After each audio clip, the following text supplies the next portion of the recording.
was dat een droom voor dich dat we hier nog eens een keer zullen stoppen? Omdat het duurlijk slecht gaat met de insecten. Ja. Ja, en hier laten we zien wie elke wegberm er op dit moment ook zou kunnen zijn. En we liggen in de clinch, we hebben een dadig meningsverschil met onze wethouder. Dat denkt de gans anders over. En vorige week stond nog een artikel in de Limburger over waarom dat er nu gemaaid moet worden.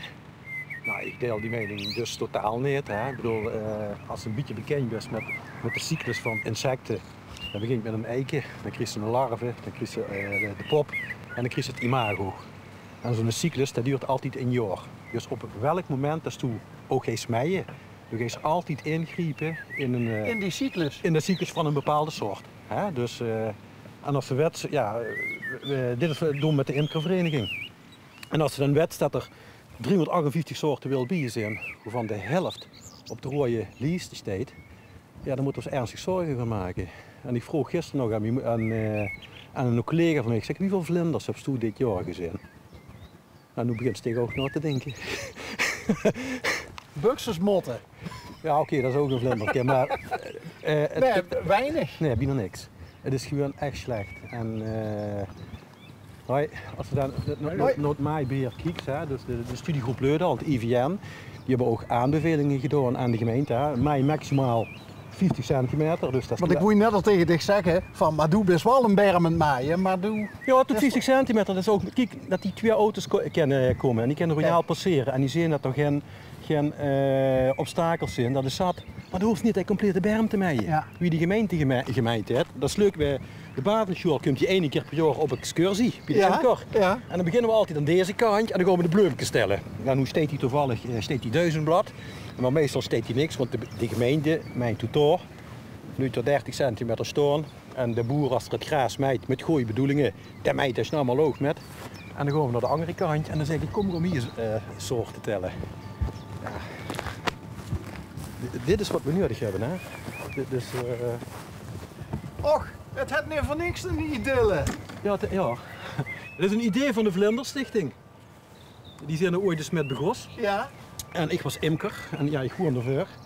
En ik ga in een bed and breakfast en in de bierkast bij de gasten zitten van de bed and breakfast, dat moest ze niet doen. Maar dit is allemaal grond van de gemeente. Dus ik vroeg, kan ik dat niet hier neerzetten? Nou, ik kreeg een bruikenovereenkomst van 1 vierkantje meter. En ik mocht daar rondom ook klaarmaken. Ja, toen hebben we uiteindelijk een heel projectplan van geschreven. 1 vierkante meter? Ja, meer hebben ze niet nodig voor de bierkast, hè? Oh, dat was maar 1 bierkast. Ik ga toen maar 1 bierkast. Ja, we kunnen wel even doorop lopen. Dan, dan kan ze ook een beetje flat maken, hè? Dan kan ze er heel veel op elkaar zetten. Ja, dat geeft, maar dat is een beetje lastig met imkeren. Dit is wel... Ja. Dit is trouwens... Oh, wat leuk. Ja, dit is... Oh, kijk! Dit is een astrologische kruidentuin. Het wordt nog leuker. Ja. Ik ken geen andere plaats hoe ze dat hebben. Dat doet overigens mevrouw Emmy Bade. Daar ligt Noord, Zuid, Oost, West. Die is verdeeld in 12 vakken. Elk vak is een teken van de dierenriem. Ja, dat zit er ver op het informatiebord, wil ze er meer van weten. Ik weet toevallig, mijn sterrenbeeld is Vessen. En Vessen correspondeert met de veut. Elk teken van de dierenriem huurt bij een bepaald gedeelte van het lichaam. Dus dat met de nek, met de ingewanden, met de geslachtsorganen, met de gewrichten. Oh, welk sterrenbeeld is geslachtsorganen?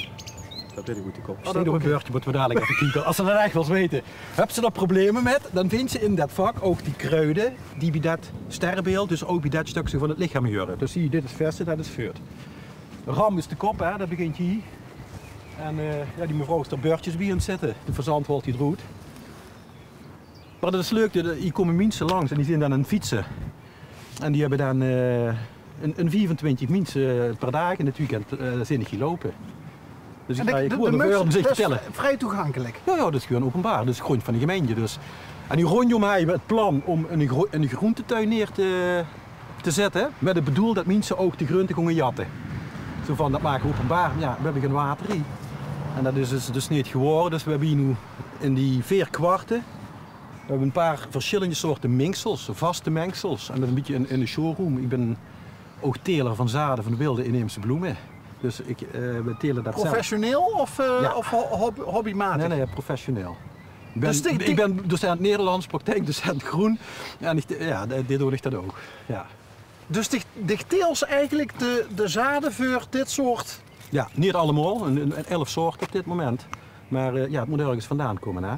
En het interessante is, er is onderzoek geweest in Pruses. Dus dan is bijvoorbeeld knoopkruid, ik zie hem even niet staan.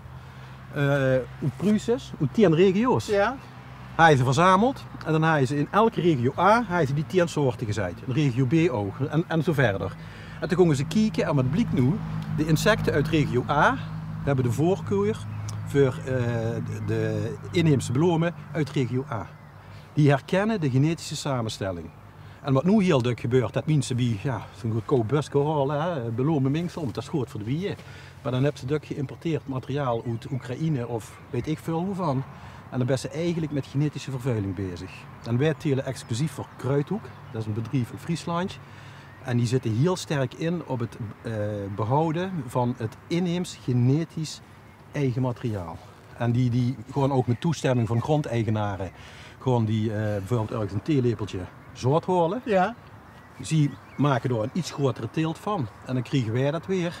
En dan zetten we dat op dat het naar externe telers kan. We hebben daarachter bijvoorbeeld een paar velden en er staat nu materiaal wat geoogst is in de Maasduinen. Is er een bedrijf uit Limburg en die zegt van bijvoorbeeld WML of de provincie. Ja. En die willen ergens wegenberm inmaaien. En gewoon wij kijken, hebben we materiaal op vuurrot liggen wat oorspronkelijk bronmateriaal van hier komt. Dus Dat is allemaal gedocumenteerd. Ja, ja. Dat werd echt opgeschreven en dat gaat tamelijk uit. Maximaal 5 generaties om te voorkomen dat een tuinplant werd. Het moet wel oorspronkelijk blijven. Hè. Het moet zich ontwikkelen dat het kamerplantje of tuinplantje. Het moet echt blijven. Dus wie noemen ze dat nou genetische vervuiling? Ja, ja. Een madeliefje uit de Oekraïne ziet er hetzelfde uit, maar dat is net iets anders blijkbaar als een madeliefje van hier. Maar is Limburg bijvoorbeeld, valt gans Limburg binnen één regio? Nee, eigenlijk is kans Nederland wel één regio. Oké. Ja, en een beetje van België en een beetje van Pruisisch, maar hier gewoon willen we eigenlijk niet gewoon. Oké, maar wat heeft tijd? Ik woon zelf in het noorden van de provincie. Ja. We zitten nou... Ja, dat is Midden-Limburg, ja. Wat heeft tijd? Zou je bij mij dus ook renderen? In theorie wel, maar dan nog een stap verder. Dan moest naar de grondsoort kijken, dan moest naar de microbiotoop kijken. Zitten ze langs een beekdal, zitten ze op kale grond, zitten ze, ja, dat soort zaken. En, ja. Maar als ik nou het perfecte mengsel voor de insecten bij mij in de buurt... Mengsel op maat, hè. Dan zeggen we woonse, wat is die grondsoort en ja, wat hebben ze nu? Maar hoe weet ik nou wat mijn grondsoort is? Ja, kennen we verder ook al zoeken, misschien dat je de buurman hebt. Nou ja, hier zit ze op zand met een vleug leem. Ja, meestal weten ze dat wel. Ja, mensen, soms weten ze het niet, maar er zijn ook algemene mengsels die het best wel overal goed doen. Ja, absoluut. Maar ja, ik vind het enorm boeiend, want Ja. wat ik nou net zei is dat heel veel mensen kopen, wat wel, te goeder trouw dan zo'n zakje. Carnavalsmengsel nummer weer. Ja, dit is heel kleurrijk, heel bont. Maar er zit de bloem in. Het icarusblauwtje vliegt er gewoon overheen, want hij is op zoek naar de gele rolklaver. Dat is geen waardplant. En als je die waardplant niet vindt, die zitten dus niet in die carnavalsmengsels, die goedkope busjes, dan vind je niks, gaat het kapot. En als je dan ondanks een overheid hebt die net dat plantje in de weg bij monnik naar de kloot maait, ja, dan hel erop. De jeugd doet neer. Ja. Gok ik maar. Oh, die herkent die. Nou ja, klein dorp hè. Ja. Maar, dus had ik nou al vakantie als Nee, leraar? ik werk maar 3 dagen in de week in het onderwijs. In het onderwijs, als leraar Nederlands? Ja. Oké. Op een NT2-school, we hebben 54 nationaliteiten. Ik ga elke dag op vakantie naar het buitenland, zeg ik altijd. Ja. Welke school is dat dan? NT2 Mundium, Hermijn. En hoeveel nationaliteiten? Op het moment geloof ik 54, maar er is geen land ter wereld wat niet bij ons op school heeft gezeten. Wie kent dat er zoveel nationaliteiten dan op die school? Nou, die school bestaat 27 jaar. En ja, die hele wereld is in beweging tegenwoordig. En we hebben niet behalve asielzoekers, we hebben ook mensen die komen werken. Bijvoorbeeld de seizoensarbeiders, die nemen soms ook heel gezin en kinderen met. En het eerste wat die moeten leren is Nederlands. En we hebben ze van 12 tot 72. Ja, een heel ander vak. Ja. Ja, maar wel super apart. Ja, geweldig. Die kunt ze de En hele al die wereld tegen. mensen, al die mensen die Christig in de klas Ik Nederlands te leren. ik deed de intake en dan moest ik even kijken van, ja, zijn ze überhaupt gealfabetiseerd? hebben ze leren lezen en schrijven. Iemand die uit de Arabische wereld komt, kende ook het Latijnse schrift wat wij hebben. Want dan moeten ze dat nog eerst leren. Ja, en dan moeten we even aftasten wat er aan scholing gaat. Want de universiteit van een of ander staatje ergens in Afrika, dat is niet te vergelijken met hier soms. En dan gaan we nog kijken wat is te leren bereid, wie is zijn inzet, zijn motivatie, kent er gewoon de schoolse vaardigheden wat we in Nederland hanteren, kennen die aan. Hè? Want er zijn ook mensen in de cultuur, die komen nooit te laat. Ik ben echt toch. Die leven echt in het nu, hè. Als ze er best niet te laat, dat is er dan. Een heel aparte redenering, ik heb erover moeten denken, maar het klopt wel.